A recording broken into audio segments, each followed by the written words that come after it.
It's kind of like true behavior change is really identity change, because once you've changed that internal story, it's way easier to show up each day. You're not even really motivating yourself that much to do it. You're just like, this is who I am now.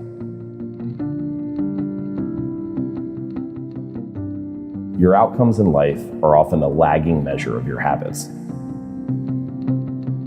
We think the thing that needs to change is the bank account or the test score or the number on the scale, but actually the thing that needs to change are the habits that precede those outcomes.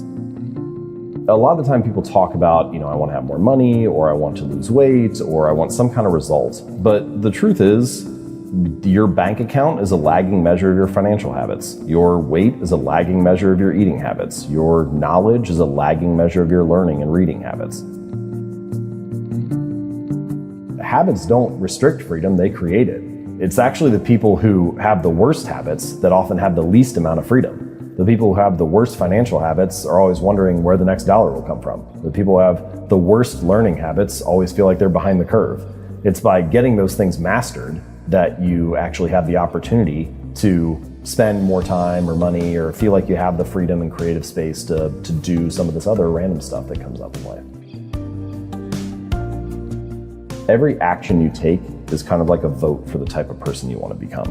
And if you can master the right actions, if you can master the right habits, then you can start to cast votes for this new identity, this desired person that you want to be. So what you come to realize is that your habits reinforce a particular identity. Sometimes this can be positive and sometimes it can be negative. The story could be things like, I'm bad at math, or I'm terrible at remembering people's names, or I'm not good at remembering directions. That's just an internal story that you tell yourself. But each time you have an experience that reinforces that, the story gets solidified. Well, how does that happen, right? How does this internal story that we tell ourselves, our identity, become shaped and formed? And I realized that it's mostly through the repetition of that story. I think that's one of the reasons why small habits matter so much.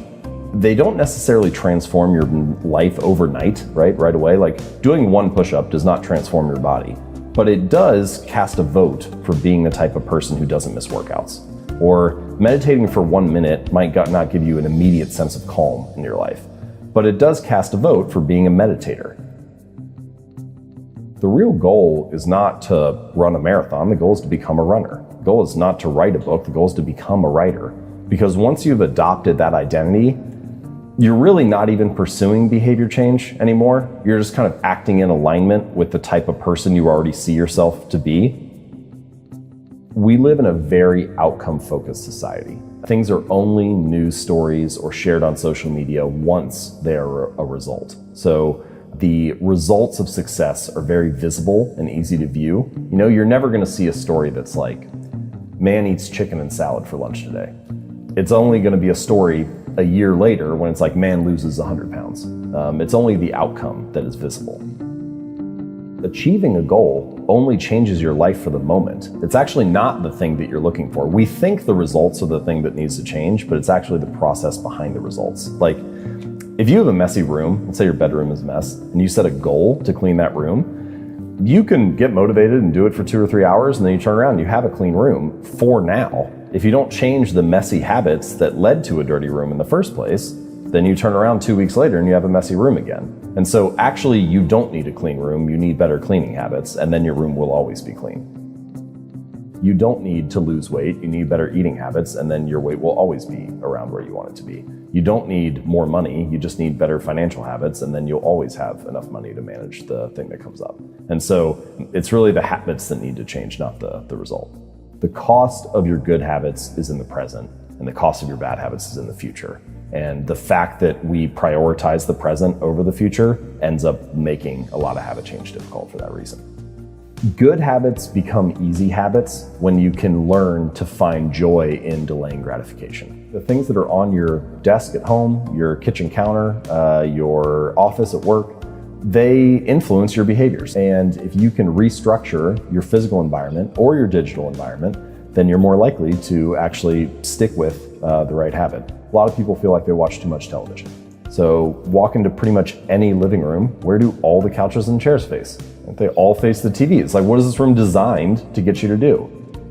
So much of our lives are digital now. We all spend a lot of time looking at screens. So The things that you see on your phone, the things that you see on your desktop, the items that pop up first on your web browser, the tabs that you have pinned or saved, like those are things that need to be optimized because you spend a lot of time looking at that. Habits are often the entry point, not the end point. They're the cab, not the gym. They're like an entrance ramp to the bigger routines in your life.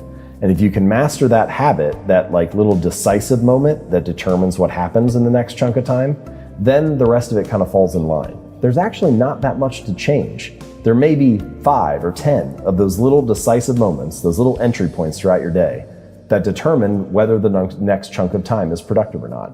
And if you can organize your environment or join a community or restructure your habits so that those entry points are mastered, then you're much more likely to live a good, productive day. Both luck and habits play a role in life, but that you have control over your habits. And the funny thing is, we're building them all the time, but a lot of people don't feel like they have control over their habits. They feel like their habits are taking control of them, that they're like a victim of these bad routines. And once you start to dive in a little bit and like uncover the layers and realize what a habit is and how it works, then you start to develop a little more control over it. And I think if we're going to be building habits anyway, then it makes more sense to be able to understand how they work and how to structure them so that you can be the architect of your habits rather than the victim of them.